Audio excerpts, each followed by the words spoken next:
everybody. I'm Tim. I'm Brennan. And I'm Laura. And today we're going to be doing a presentation for you on the exposure of violence in media to school-age children.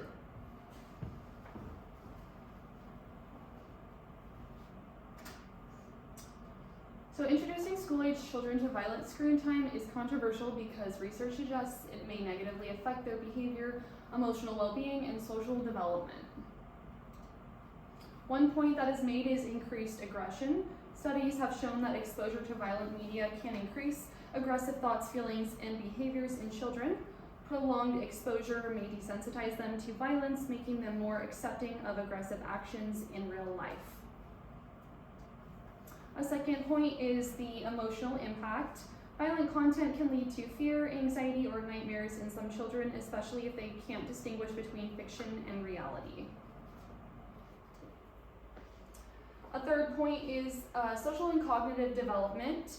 Overexposure to violent media may hinder the development of empathy and pro-social behaviors while promoting a worldview that is more hostile and fearful. And lastly is health and academic effects. Excessive screen time, especially involving violent content, can interfere with essential activities such as physical play, reading, and sleep, which are all vital for proper development and academic achievement.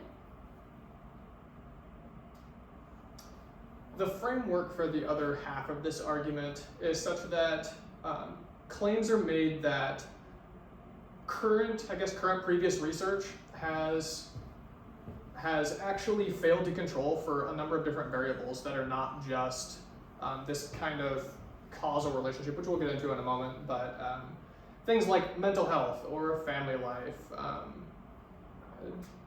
but the very nature of this causal relationship that is trying to be put forth. There's been like a long-standing kind of debate about media and predisposing people to bad things for a really, really long time, being traced back all the way as far as Plato's critiques of plays in the era, predisposing people to being too emotional and eliciting essentially just negative things. What some research actually shows is that there is a potentially inverse relationship between the amount of violent media, just in general, that is consumed and the amount of violent acts that are reported by the federal government. So as consumption goes up, violent acts apparently go down, at least according to some research. These studies, another part of that argument is that some of these studies just don't translate well outside of a lab. They tend to appear really good in lab and in a controlled setting, but as soon as you try to apply them to the real world, they kind of fall apart. The next portion of this is this distal versus proximal kind of influence. Media is generally talked about on this side of the debate as a distal kind of influence to somebody, with things like potentially violence in the home, different sorts of genetic factors, gender, predisposition toward violence, so an individual basis, underlying mental health issues. These are the kinds of things that are being argued are far more important and far more proximal to the individual, creating a much larger impact on someone's individual behaviors. And then the final kind of question here is whether they're even related. There's kind of two camps here. The first one is people that just generally dismiss this as an idea altogether. But then you have this more reasonable camp who essentially state that it happens, or there may be a measurable effect. However, that measurable effect is far smaller than the effect that's brought on from those kind of third variables that we just talked about. So like mental health, violence in the home, all those kinds of things. So comparatively to the other variables, this kind of violence in media thing just kind of loses weight. Therefore, it's more the exception rather than the rule. Now I'd like to talk to you about the relevance this has in our occupation of nursing. So the APA talks about this controversial topic and connects it to nursing in terms of pediatric health, mental health, and parenting support, and that nurses should integrate both of the perspectives that Brennan and Laura both talked about into their practice. When working with children, we should display that are displaying aggression and anxiety. We want to, yes, assess their media consumption, but also address unhealthy media habits they have, such as screen time.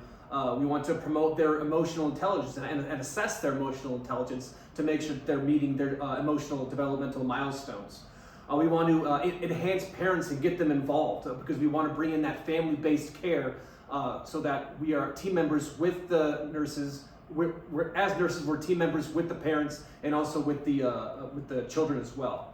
We want to acknowledge that not all children are equally influenced by violent content in the same way. So this requires a multidimensional approach with tailored interventions to each client's unique needs. And it requires a balanced perspective as to all the different aspects that are influencing that specific child's needs. So in conclusion, this is a very nuanced and multifaceted issue, and some research has shown that there is, but especially from the APA, is that there's increased aggression and emotional distress and hindered social development associated with violent media consumption. But then others argue that these are overstated and the individual variables can't really be separated from one another because they're so interweaved. So the family dynamics and the personality might be more important variables to evaluate in the children. Nurses are going to want to address immediate concerns, emotional health, and also broader factors such as media literacy and get the parents involved as well. At this point, we want to talk about our own personal insights on this topic. I personally have it is the subject because I'm a father, so I was interested in how violent media is going to affect my kids, especially growing up as a kid in the early 90s. All you ever heard about was how Mortal Kombat is going to make kids into school shooters and stuff like that. So I wanted to see where this topic evolved to, and it turns out that it's still really largely up to debate.